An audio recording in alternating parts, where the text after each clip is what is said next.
All right, welcome back. Today we're going to follow up with our limited series, Exited. We have with us Jenny. Welcome to the pod, Bootstrapping to Billions. Yay! So excited to be here. Ko Jenny Rudd Toko Ingoa. My name's Jenny Rudd. That's the Te Reo Māori, the Māori language that is in our Indigenous culture here in Aotearoa, New Zealand.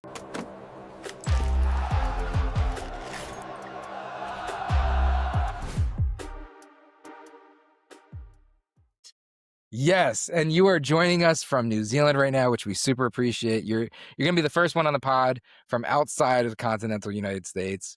Wow, that's a biggie. Makes us a global audience now. So the story that we're going to get into is amazing and remarkable because it's different as well. And I think there's going to be a lot of things that we're going to be able to pull out of this in terms of tidbits of folks listening at home, maybe folks that are even thinking about potentially an acquisition too, in terms of entrepreneurship. So before we get started, I just want to read in the audience. Uno Magazine. It was originally founded in 2005, but not by you.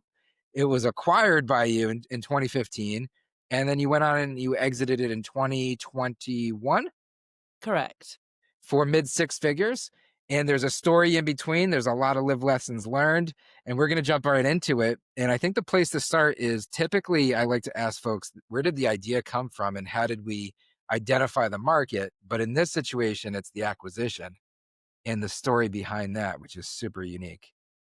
That's right. Well, actually, before the acquisition, I'd done some freelance writing for Uno magazine. When I arrived in New Zealand in 2007, I moved here from the UK, and I saw this magazine, Uno, and I was like, wow, this is beautiful. It's like huge, glossy, gorgeous lifestyle magazine, punching way above its weight for a tiny region in a very small country in New Zealand.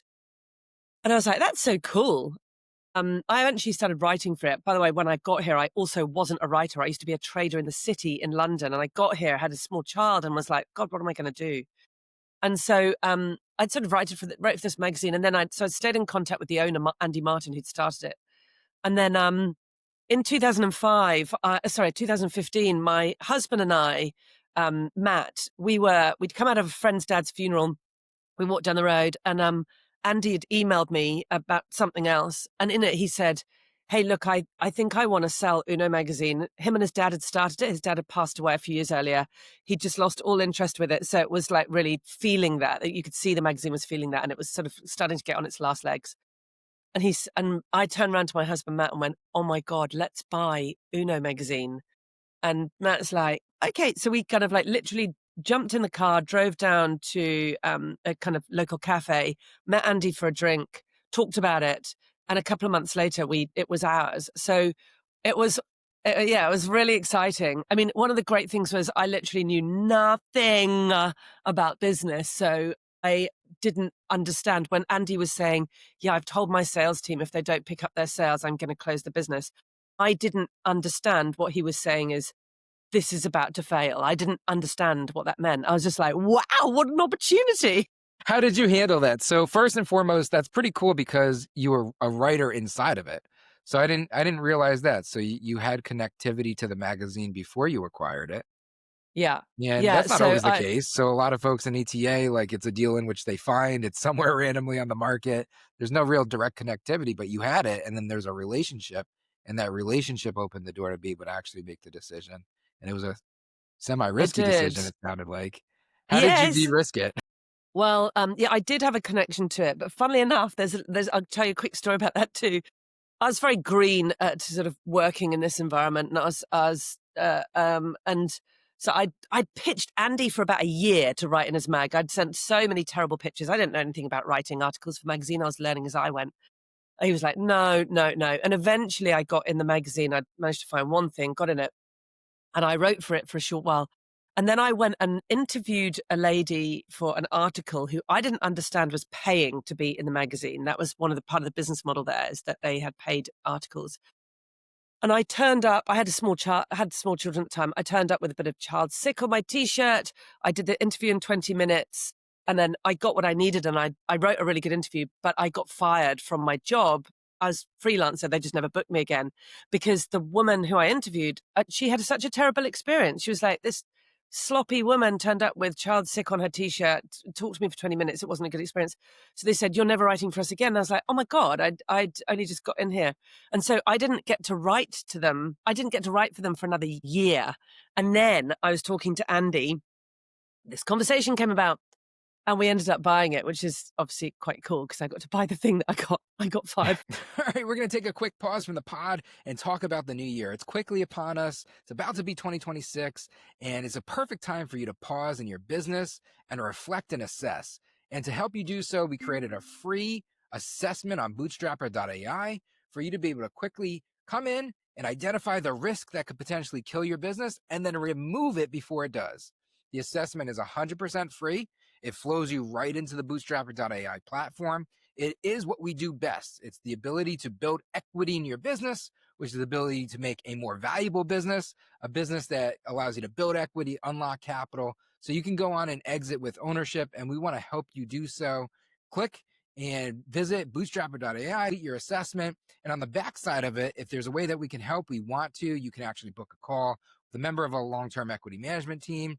See you on the other side. Back to the pod. From Yes. Yeah.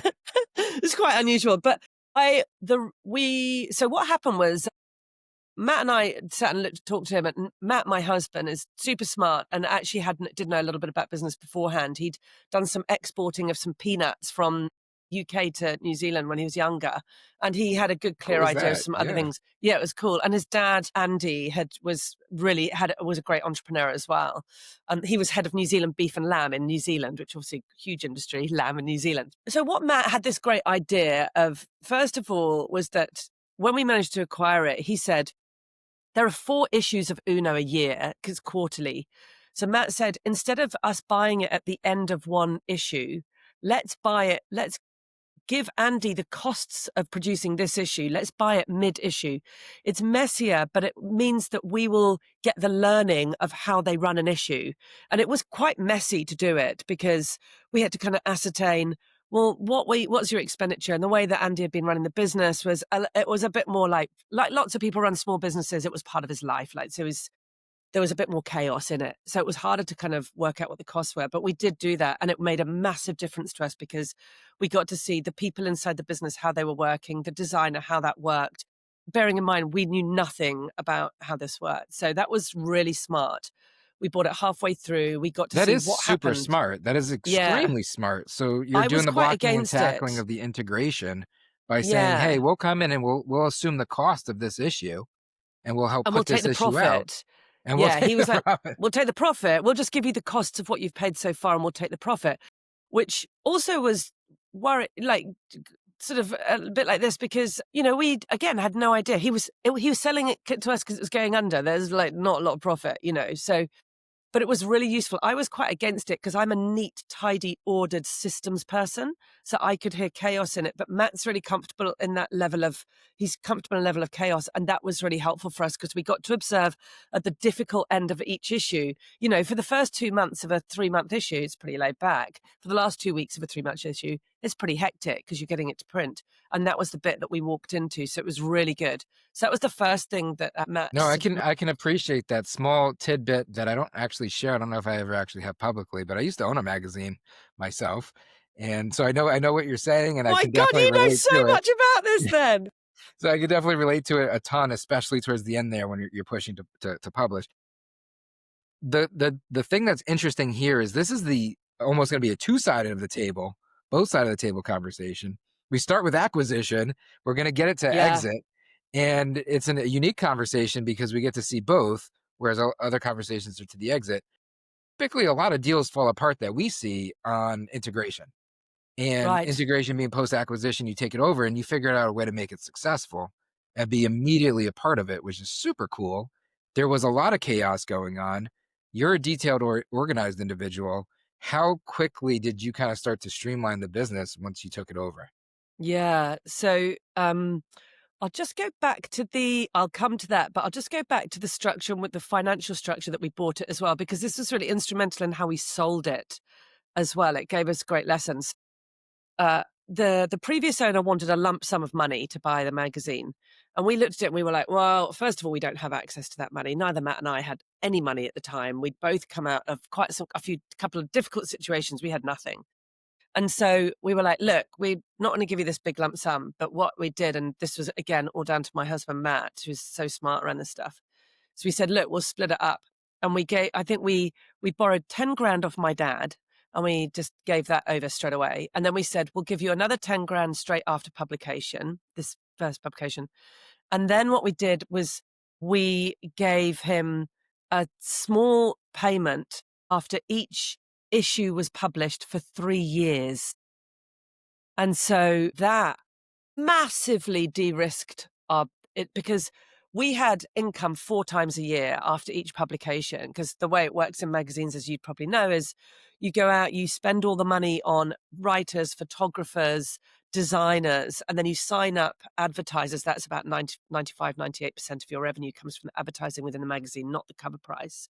That was for us anyway. And then they don't pay until like at least a month, sometimes 3 months after publication. So massively cash flow negative business. And so Matty was super smart around this and was like, well, let's de-risk us by just saying, we'll give you, I think it was something like 5 grand after each issue. So, I mean, really the initial outlay for us was 10 grand. And then, it was so de-risked because if it all fell apart after 2 months, we'd have only lost 20 grand. Like that's a good amount to have lost to have had a crack at this. And so going back to your point about how do you put systems and processes in, how did you kind of streamline it? We bought the magazine and we got in there and we were like, oh my goodness, this is like all done on paper and just sort of handshakes and emails. And so what we realized very quickly is, so Matt assumed the role of commercial and I assumed the role of editor. And so I looked at it and I was like, well, every single feature, if you think about, there might be 30, 40, 50 features in the mag. Every single one of those goes through exactly the same process. You've got to come up with the angle, book a photographer, book a writer, design it. We sent everything back to everyone that featured in the magazine so they could okay it before they went in.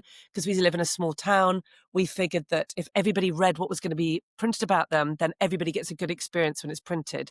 Instead of what happens now, nearly everywhere, where if you're featured in a magazine or a newspaper, you'll always find one thing that you hate about that they've written about you.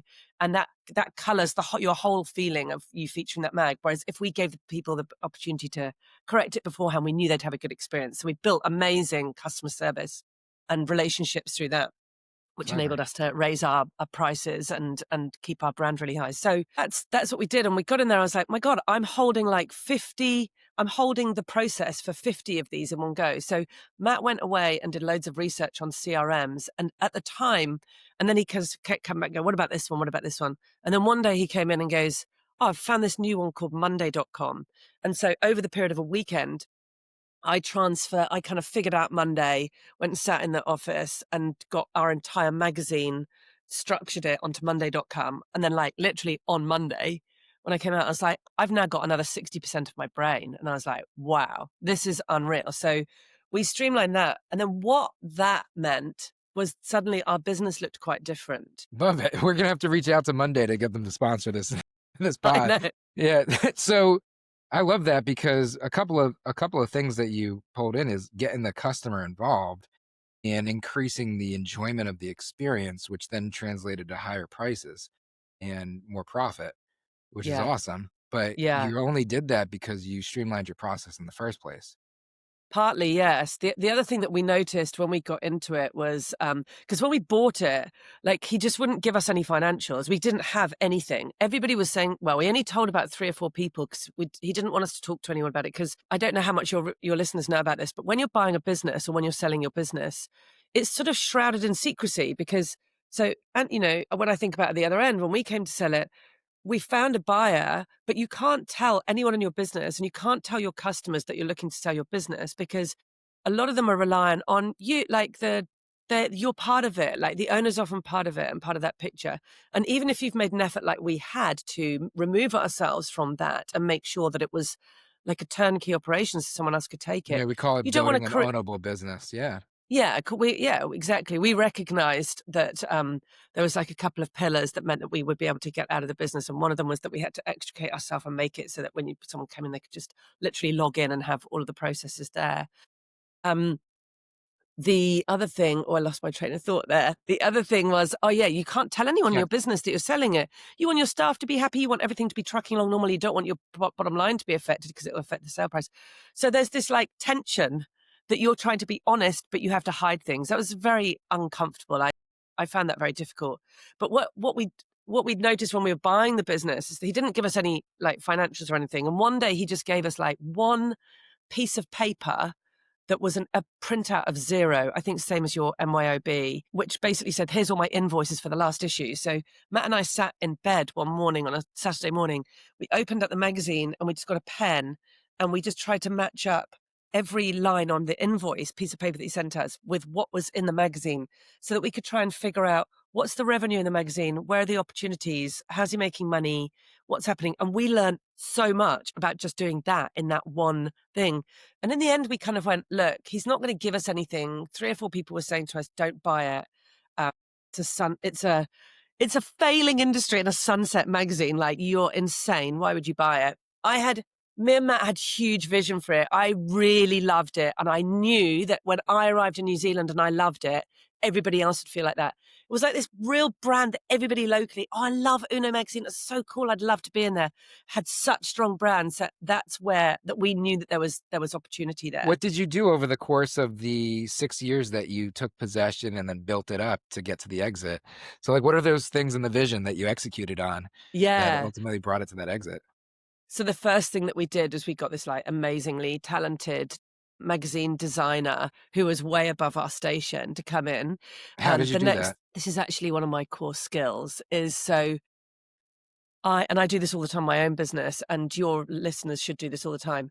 Go and find literally the person that is so far out of your reach and just learn about them and look at what they do and see where they're interviewed and see if you can find some people that you know and contact those people and say, hey, do you know X person? What do they like? What do they do? Follow it. Like, just be interested in them and understand that you've always got something to offer. Someone who's kind of like above you in the pecking order of life, you always have something to offer them. It's not always about money. It might be, we live in New Zealand. We live on the beach. It's one of the most beautiful beaches in the world. So it's like, come and work for Uno magazine and you can literally, you can design your contract like you want. You can go surfing every lunchtime. You can work from home. You can do whatever you want. Like, we don't care. We just want you to be part of our magazine. So there's so many opportunities to kind of give people the structure that they want in their life. And so we kind of attracted Emma, which was fantastic. But the other thing that we did was we noticed straight away that in the mag, they were selling, if a advertiser paid for 4 adverts, so an advert in every issue for the year, they would get an editorial for free.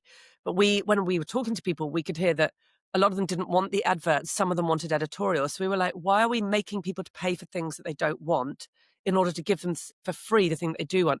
Why don't we not do that? Why don't we just talk to them and say, what is it that you really need? And then give them exactly what they want to do in the magazine and then make it an amazing experience, which is what we did. We always did I haven't seen a lot of magazines recently and things have changed because of AI, but at the time we didn't use any stock photography. We did photo shoots for every single feature. So we made all these local ordinary people look like kind of superstars in our mag. And that was a Yeah, I huge love that you part brought the of our community vision. into it, the involvement there, especially with And the we audience. never said a single negative word about anyone ever. That was a core part of it. I wanted everyone that featured in Una magazine and read it to walk away going, oh my God, I live here. I'm part of this. Instead of, I need to be thinner, richer, hotter. That was, if that's what it made you feel, I would get rid of that content. It was all about, oh my God, I feel amazing. And so then one of the Which is how you really, felt about the brand when you first got there. I love that you already that's had a right. connection to it before you ever got involved. You felt that, and then once you took possession of it, you gave it into that, and you Yeah. extended that. And I'm listening to what you're saying, and I'm already kind of piecing together the story. You came in, you saw chaos, you organized it, and you increased ultimately the transferability of the business from a job to an asset when it came time to Yes. exit. So you're building equity that way. You also attracted amazing talent, which is a phenomenal skill to be able to have and then be able to deploy. And the fact that you punched above the weight class, and again, for folks listening, it's definitively something to do. And you got to try to know if you can. right? So everything starts somewhere. And then you're talking about ways in which you're growing revenue. So you're Yeah. identifying opportunities in the magazine and you're saying, hey, why are we selling people things that they don't want? Why don't we Yeah. just ask them what they want and then price appropriately and create value and grow revenue this way, which is again another way to increase value on the backside of a deal when you're getting towards the exit. So you're like just systematically kind of doing these things. Was it innate? Did you just feel like these are Yes. the right things to do? Or did you come in with a plan and say, oh, this is what we need to do in this deal? It was innate. There was no plan. I didn't really understand it. This was my plan, okay? We bought the business and I was like, oh my God, it's going to be amazing. Within a year, I'm going to have another editor in and I'm going to be hanging out with my kids. It's going to be amazing and I'll be rolling in it. That was so far from the truth. I literally, it was like, so you get so naive. So I remember. You don't know what you don't know. Yeah. No, within about 4 or 5 months, I remember this exact moment sitting in the office in Uno and saying to myself, oh my God, I really misjudged this. And I was like, okay, Jenny, you are at a juncture here. What do you want? Do you want to either spend a lot of time with your kids? If you do, you need to not do this business anymore. That's not what it is. Or do you want to figure out what it takes to run a profitable business? And I was like, I want to work that out. I love And that. so I Yeah. really got bitten by the bug of business. I'm obsessed with it now. Like, I invest in startups. I'm building my own tech startup. I've been in tech stars. I'm one of the top 1%. I'm top 1% mentors in the world for for tech stars. Like, I'm so involved. I run the gender investment gap in New Zealand to close the gap in the amount of venture capital between men and women. Like, I really love it. But back then I knew Which if nothing you about it. But asked yourself in 2015, that just was not the case. That was not no, I where it just no was. And idea. eventually that's where it became. And it just came to the practicality. And you said 3 to 4 months in is when you had that moment in time realization. I did. And then the other thing that happened was I was like, okay, well, I want to run this business. I want to figure it out. I want to figure out how businesses work. I want to figure out how you make a profitable business and how you make it run successfully. And what are the mechanics? What are the levers you have to pull? One of the things I learned quite quickly was I was like, why isn't kindness? Where are the other business owners who are building in kindness in the kind of into their kind of business like structure? It's really common now. Like, not-for-profits and like purpose-built businesses are really common. But in 2015, people like kindness, don't be an idiot. So I went looking for other people. I went looking for business owners who would fit, who had this sort of same ethos.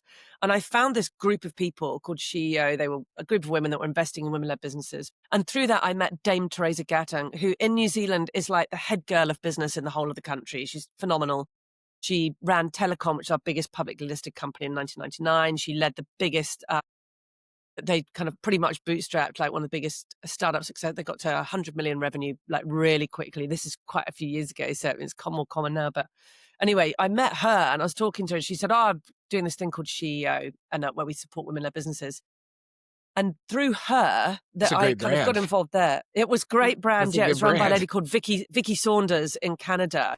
Yeah, she came up with this great idea of a pool where activators, women, put in $1,000 each a year, built a pool of $500,000, and then those activators selected 5 businesses to make interest-free loans to, and then the loan would come back into the pool, and they'd raise another $500,000 the next year, and they'd have like a never-ending pool of capital to kind of loan out and pay back. It was really good. That's really cool. Yeah, it was really cool. So I got involved in that, and this is the interesting thing, right? That I think lots of people forget is they're always interested in like getting things for them, but I was like, I really believe in this. So I gave $1,000 to SheEO. And I came home and said to my husband, I was like, oh my God, babe, I met Teresa Gattung. She's absolutely amazing. I've committed to be an activator of $1,000. And he was like, darling, it'd be so much more helpful if we could be one of the people that got the money that it was loaned to, because like we're struggling, we're trying to build this business.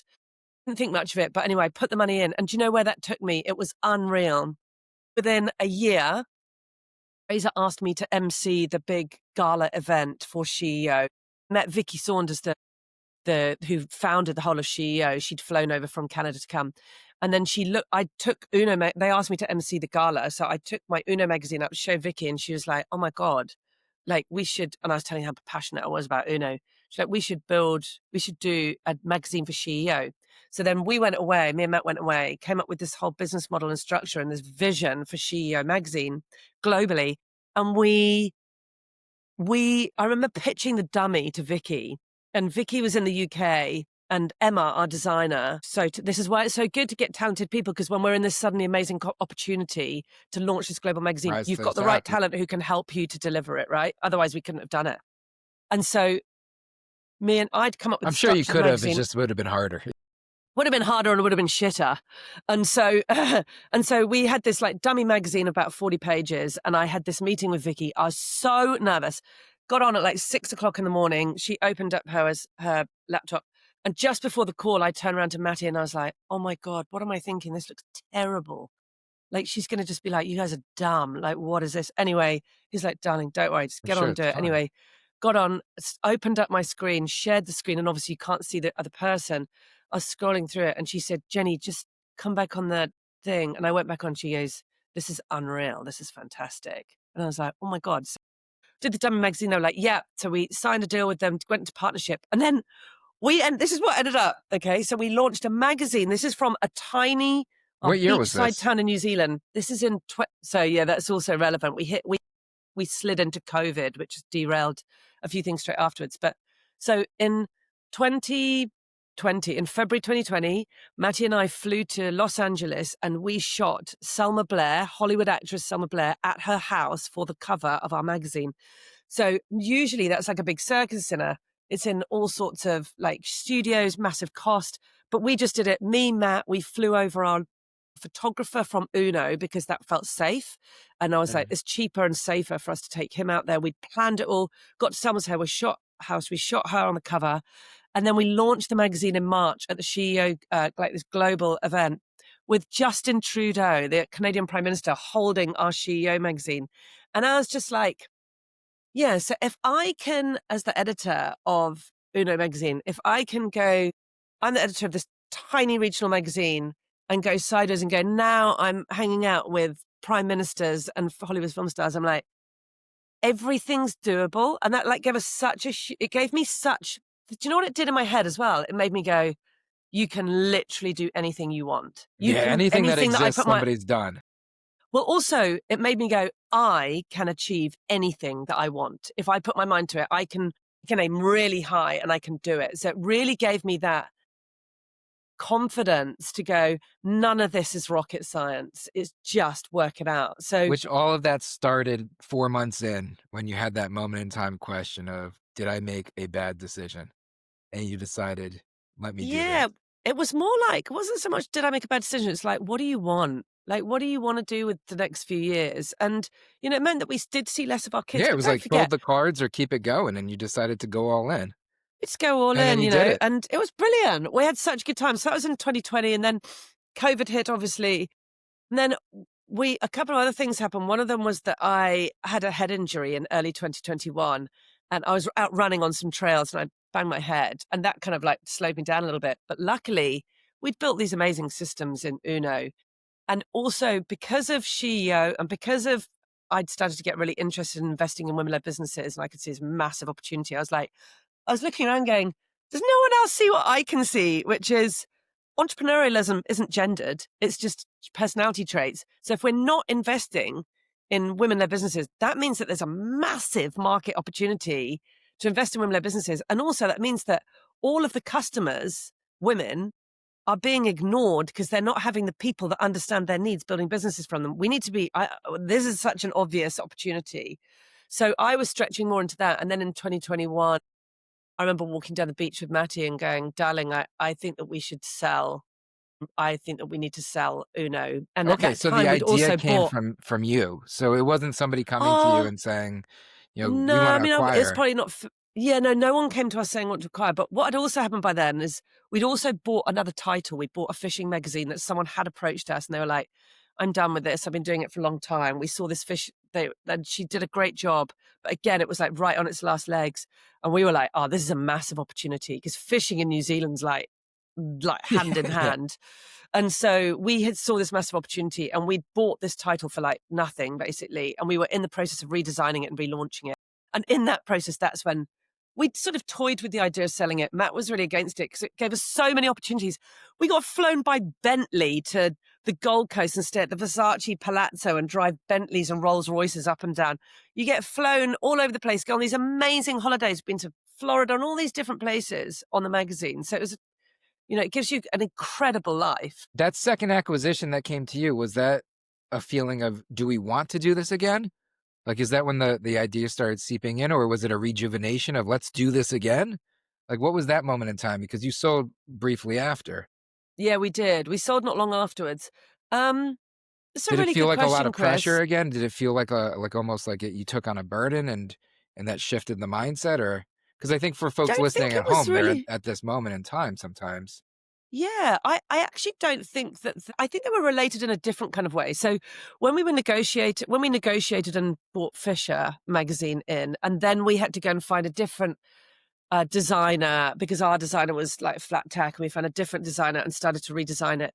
And we could see real vision for it, and we could like, oh, this is going to be really great business. And so I think what it did more is it partly incited something in me where I was like, Maybe I there's really something care. bigger.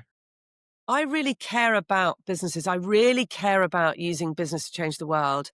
But this isn't the way I should be doing it. Mm. Like I could see that Matt and I'd got really good at this sort of stuff, but I was like, do I want to do it in this space? I felt like I'd done it. Like And so by that you're on time, it the was beach 6 and you're years. thinking about it and you're like, this vision of more, you have reinvigorated yourself with this Yeah. acquisition. You're then walking on the beach shortly after and you're like, there's probably more out there that we could do. Let's sell Yeah, what we that is kind have. of what I felt like. The other thing I felt like was at this time I'd already started to move into the kind of more tech startup world, and I was advising women-led businesses and stuff. And so what I remember, like one time I'd had to gone out for half a day, and did a workshop with someone on how to raise how to put together their story for a Series A raise. And so they were building this business that was going to change sort of accounting and things globally, particularly for small businesses, which really passionate about. And so I was going out and doing that, and I was like, well, that half a day of conversation, I've had an impact there to change like potentially thousands or hundreds of thousands or millions of people. And then I was turning around, coming back to Uno, and someone would go, hey, this person's in this image and they don't like this sentence. Are we allowed to change? It was very micro. And so what I could feel was that I wanted to have way more impact on things that I really cared about. And the other thing that happened is I'd made an investment into a company. And the second I gave that check, was Matt, and Matt always reminds me to say we, not I. It's very true. Once we'd sort of made written that check, I was like, this is how you can change the world, is you can invest in things that you care about and that you want to see more of in the world. So I Which was moving started into with this. that first $1,000 Yes, that's right. as And so SheEO. that's kind of where my brain was going. And then what was funny though is we were walking on the beach and I was like, babe, like I just think that once we start doing Fisher, Uno, got SheEO, we've got all these other things going on. I said, it's filling so much of our time. We haven't got any capacity to have much bigger impact. And then in the end he went, oh, okay. So we turned around, came back from that. I was like, okay, we're on. Got back. I sat down and opened up a Word document. And I was like, how do we do this? So going to move into the acquisition bit now. So what I did Yeah. was I got this, I did like an 8-page Word document. I'll see if I can find it. If you can email me, That's Chris, I'll see if I awesome. can find it and Yeah. I'll email it to you. That would be So what we did amazing. is we were Yeah. like, who would buy our business? That was our first step. We went, who could buy it? And we had a couple in mind that we knew who, when we bought Uno, they both had experience in media. And so we knew that they could do the editorial side and we knew that they understood the business side of it, of like selling advertising. And so we went to them and said, do you want to buy Uno? And we went down and they were like, oh yeah, we could be interested. So I put together this 8-page document. It was specifically for them. And so what I did was, I think it was like, I wrote like, this is exactly where we're at. I wrote down, this is all the assets. And you don't really need an accountant or anything to do it. You just dig around in your own brain. So I was like, what makes Uno great? Like, this is Yeah. Well, you had why we love experience it. at that point. You did it twice. Yeah, So I you mean, the have the first unique time I had experience of no being idea what I on was the other doing. side. And Yes, then you're that's like, right. let's And reverse engineer. Oh my gosh, I love this so so much. that's why I Yes. think like buying a failing business or buying a cheaper business gives you the tools to exit at the other end because you've been on both sides of it. You know what to kind of consider. And then you And so, manufactured your own process. You literally reverse engineered it. You didn't bring in, so you didn't bring in anybody into your inner No, circle or anything working through it. You just literally, you and your no. husband figured I it mean, out. by that time, I had a fantastic group of like Yeah, advisors, through just the network in generally which you generated. through the network in which I generated. So, I was able to do things like I was able to go to Teresa, who'd sold like a business for like hundreds of millions of dollars, and go, how does this work? Like, what should I be thinking about? Yeah. And also, here's one of the other things that is, I don't know if you've had this also after newspaper owning a magazine. I find it very easy to take feedback. Like someone can say to me, Jenny, this is absolute shit that you've done. I hate it. You need to redo the whole thing. And I just go, okay. Yeah, it I is don't what it take is. any of it on personally. So that's from writing so many interviews and interviewing hundreds of people and writing so many features and having to take feedback so that we can improve things. So, but what that has helped is like now when I came to sell the business, I just go out and go, so how does this work? One of the one of our advertisers in the business was a business brokerage. And so I went back, I'd interviewed them a year earlier. I went back Okay. and looked through it and said, what were the things that they said that purchasers are looking for when they buy a business? And so I looked at that carefully as well. And I was like, oh, okay. So they'll either buy it if they can add value to the business or if the business is under cheap, essentially. So I was like, okay, would be you'd be able to charge way more and have a much better outcome for the next person if they can add value to it in a way that I can't. So we perceived What a that, great way to think about that. Absolutely. yeah, like, because everybody that comes in should be able Beautiful to add mental something really model. special to it, right? Yeah. And so we looked at this one area that we could see that was we could see a couple of massive opportunities that we just weren't getting to. So I fleshed those out as like, this is what after doing it 6 years, this is what I think you should do. And here's the structure of doing it. And this is who I would approach. And I'll help you if you want. And I'll build the system for it. But this is how I think you can immediately add a couple of $100,000 like of So in revenues, the things like that. process you manufactured, you provided this to the folks that you were approaching as Yeah, and I put it buyers. all in the document, and I Yeah, didn't how wanna beautiful go is that? too That's hard at it amazing. because I was like, well, they would be able to see themselves. I wanted them to see themselves in it as well. So we did I remember I think I did things like, we do this thing, and then in this column, this is how Jenny and Matt do it, and this is what I perceive your skills.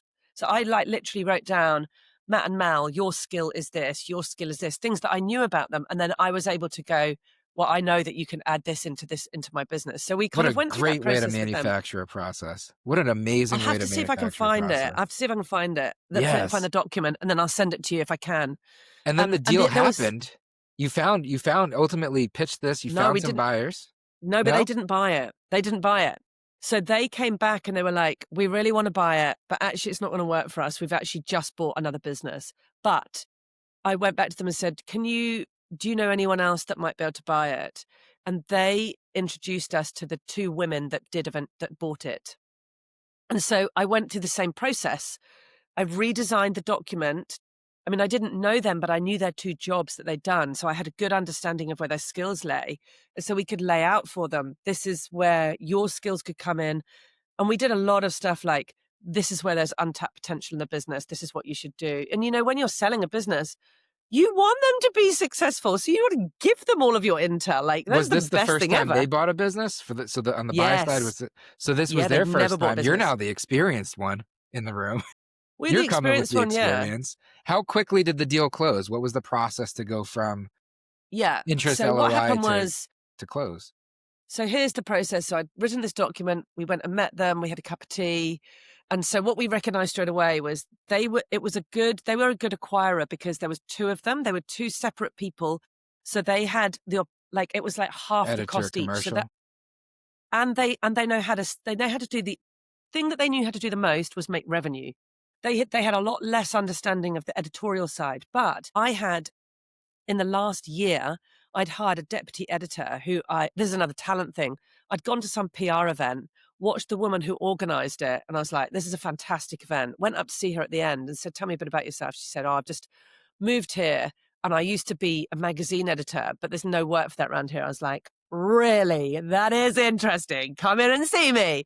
So she came into the office and we were like, this is perfect. So I trained her up to be a deputy editor because I knew that if we have ever wanted to sell, this was well before we were selling, I knew that I had to remove my character because when you're the editor of the magazine, you are the whole business. Yeah. You're the front face of everything. And so when you're selling a magazine, you want to sell it to someone who goes, I've got vision. I want to be the front face of the magazine. So you've got to carefully balance remaining the front face of the magazine, but making it clear to someone else that they could step in and they could take it over. There's a And so you transition could, that could exist. yeah, be supportive around that. So Haley, who was the deputy editor, who was And like that key brilliant. person risk, it's not just with magazines, it's with most businesses.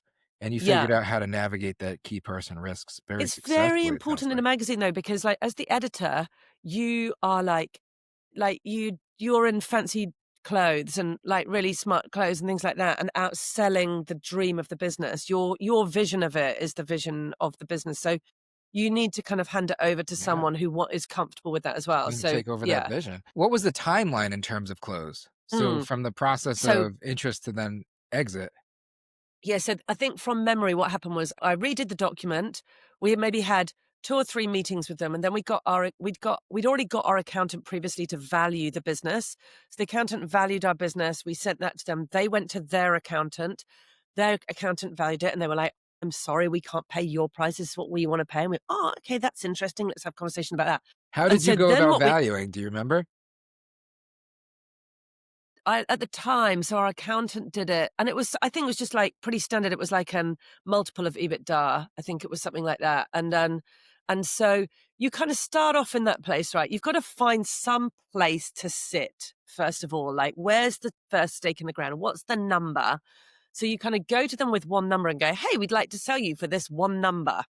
And then what we did, because this is what we'd learned from the start of it as well, is to listen to those two buyers and go, what bit of it is frightening them the most and which bit is most attractive to them? Because then you can go, like, we also used our experience and said to them, hey, look, we could de-risk this for you. Why don't you pay us a lump sum up front? And then why don't you pay us? We actually pushed it 6 months away because we were like, we knew that the biggest revenue comes in over summer. So we said, why don't we sold it to them in November, December. We said, why don't you wait and give us it was 2 or 3 lump sums that year, but further away. Because we said, then you've got time to get your feet under the door, make some good revenue, and then pay us some other structures. And the other thing that we built into ours, and because we knew that would de-risk it for them, because it de-risked it for us.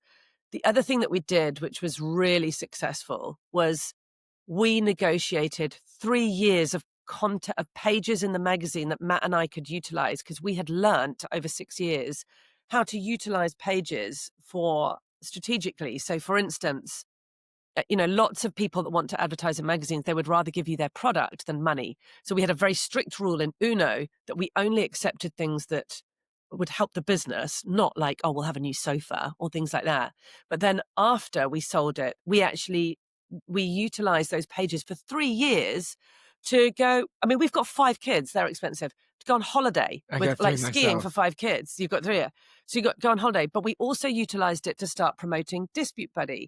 We used it to really strategically to do other things that we wanted to do. I used it to promote like women in investment, all these other things. And they had a huge value, that 3 years of relationships that we'd built up with people like booking.com and stuff like that, we were able to utilize. That was I really love useful. And it that. was good for the women as well that bought it And because they there's a got couple of things content. there. Like, Yeah. it feels like there's a couple of things to potentially stop, pause, and appreciate. So you have the concept of price, which oftentimes is what people talk about. You'll hear price of, so for this, and then you have terms, which is how you can structure Right. the deals. And you found, and the lesson learned from the first deal done, is sometimes the terms are more important than price. They Yeah, are. your price, my terms Especially are, when especially when individuals are buying the business, right? Like if you like we because you were can make it two make seeing sense. you can make it make sense and you can set them up for success. Hmm. Because selling your business, it's like your puppy. Yeah. But although everyone was like, "Oh, it's going to be weird seeing, someone else with your baby," I was like, "I don't care about that anymore. I'm done." But Well, you already had a vision for, you're in a unique situation because it was your decision to sell and exit. And not many folks, especially in the 7% of folks that get to experience an exit, are the ones that actually catalyzed it. It was my vision in the first place type of mode. That's very yeah, unique that you lived through. It's also unique you lived through an acquisition to an exit. That's also, you're probably in yeah, like the 1% of entrepreneurs that have gone through the gamut, which I super appreciate. And then the other thing I think I heard is that DisputeBuddy was already in existence prior to exit. Is that? no, no, no, no, that's not right. No, we exited Uno, and then we went on a big learning journey. Matty and I, we were like, it was so exciting to take this huge amount of learning that we'd got from buying and selling the magazine, because you've got like two products, which this is what the buying and selling of Uno taught me, and I hadn't even considered it until afterwards, was you're building the magazine and selling the magazine, the product inside. But there's also this bookend of like buying a business and selling it that's an actual activity as well. And so it taught us a lot about that. When we came out, we did loads of really interesting things when we came out. We did like, I think it was an MIT course learning about the background of money so that we could understand cryptocurrency. We flew to Florida and we went to Bitcoin 22. And I wrote, because I had already written for magazines, I understood how to structure a lot of these deals now. So we got booking.com to sponsor our accommodation and our travel to Florida. I wrote articles on cryptocurrency for like investing magazines and stuff like that. And so we got this whole like trip to Florida paid for and funded by this way that we understood now from using the magazines. It was like a 20 or 30 grand trip. And it just gave us so much knowledge and interest and new contacts in the world as well. And then after that, I was like, look, when I do another business, here's my shopping list. Number one, it can't be cash flow negative. Like, it's tough doing magazines cash flow negative. I want it to be cash flow positive. I also want it to benefit women, because that was what I'd become we could see there's an opportunity Well, there. yeah, it's been a I benefit also to your wanted it, journey. Yeah. yeah. Give back, I pay it also forward. wanted it to be, cash flow positive. I wanted it to be tech so that I could see how scalable it was. There was a few, and I also wanted it to be niche. I had observed, because like, don't forget, in Uno, I literally interviewed hundreds of people who were really exceptional at their job globally. So I learned a lot about what excellence took. And I was like, I want a niche product to go really deep in that market, not broad, not a load of feature set, but get really, really good at that. And I want to use all my marketing skills and communication skills to be able to build this brand. And so DisputeBuddy came from that, because also within all of that time, when we owned Uno, I had to go to family court to make my children safe, because my ex-husband is a meth addict. And so I had to go through collecting and collating communications to put in my affidavit to support my case. And that's the problem that the Dispute Buddy solves now. We find legal evidence in text and messages and turn it into lawyer-friendly documents so that you don't have to read a single painful message. Yes, yes. And the interest, which is a phenomenal product to be able to bring to market, solving real problems. The other thing that I'm learning from this is you exited, you had this moment in time to enjoy and reflect on the Yeah, journey in which you just had, and then you got yourself back into a new journey. And the second time, or realistically, probably like multiple times, if you consider all the acquisitions in between, it was a build and not buy, correct. and it was around your box. So it's Yeah, it was almost around like that the box. But reverse that we obviously, often hear, because we usually see yeah, like a buy box on the second time around, and you had like a build box, and then you executed yeah, into it. And you are now, how far along are you with this Dispute Buddy? Where are we at in terms of this journey? And yeah. anything in terms of milestones we want to celebrate? Oh my God, DisputeBuddy, I love it. I am just literally closing it. Actually, while we've been on the call, I just seen a text come in. Someone's just said, yeah, I'm just committing, because I'm closing my round today and yesterday, my pre-seed capital raising round. So I've raised 710,000 Australian dollars for my pre-seed round. And I did sort of half of it last year because I got into Techstars, and I've just done the other half of it in the last 2 months, and it's been incredible.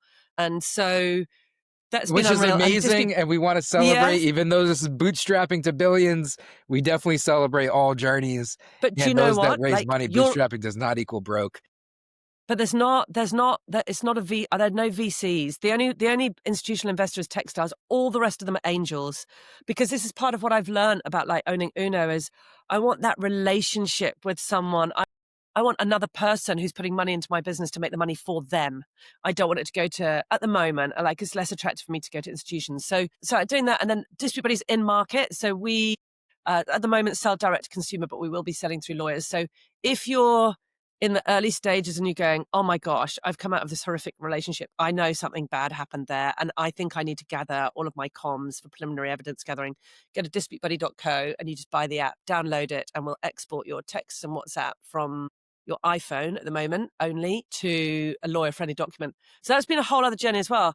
Interesting you're talking about acquiring talent, because one of the ways that I managed to get DisputeBuddy to where it is now is the two people who are building with me. One of them is my CTO, Seth. He was engineer number one at Rocked in Australia. He built the underlying tech, and then he left after 10 years of building engineering teams when it's valued at $5.5 billion. And he builds DisputeBuddy like it's insane. He's one of my husband's oldest friends and just loves the problem. So I attracted him, and my CFO, Candice, she has already helped two businesses to 60 million and 140 million and exit those. So through all of the network that I've made around the world, it's taken years. You can't shortcut relationships and trust. But over those years, yeah, I've managed to attract like phenomenal talent to de-risk my own business. With reason for purpose. And I think you shared quite a bit of that on today's episode, giving quite a bit of learned lessons, which are the most expensive lessons to ever be able to get. You shared that with our audience. We appreciated it. And great people make great businesses, and you've done a great job attracting amazing people. Relationships matter. They take time. You mature them, and then they leverage, ultimately for you. For those that have invested the time with us today on today's episode, hopefully there's a sparkling of a beginning of maybe a relationship that you've created with the audience. If they were to go and find you, we've already talked about DisputeBuddy. Is there any place else that they could potentially come find you if you were to, exchange of a favor, some lessons learned for some goodwill? Come on to LinkedIn. If you find me on LinkedIn, I'm Jenny Rudd on LinkedIn. And if you want to ask me anything, I always do well. If you want to email me with, you've got a question, ask me a question. What's your ideal outcome from the conversation with me? What have you already tried before? What's at stake if you don't get there? And what would you like out of the conversation? So I get a lot of inbound of people asking for my time, and I always say the same thing, like, what's your ideal outcome? What have you tried before? What's at stake if you don't get there? And then I'm usually able to, instead of having conversations, sometimes I can just connect them with people. Excellent. Jenny Rudd, thank you for investing the time with us today. Till next time, trust the process, commit to the journey. Kia ora, thank you. Bye.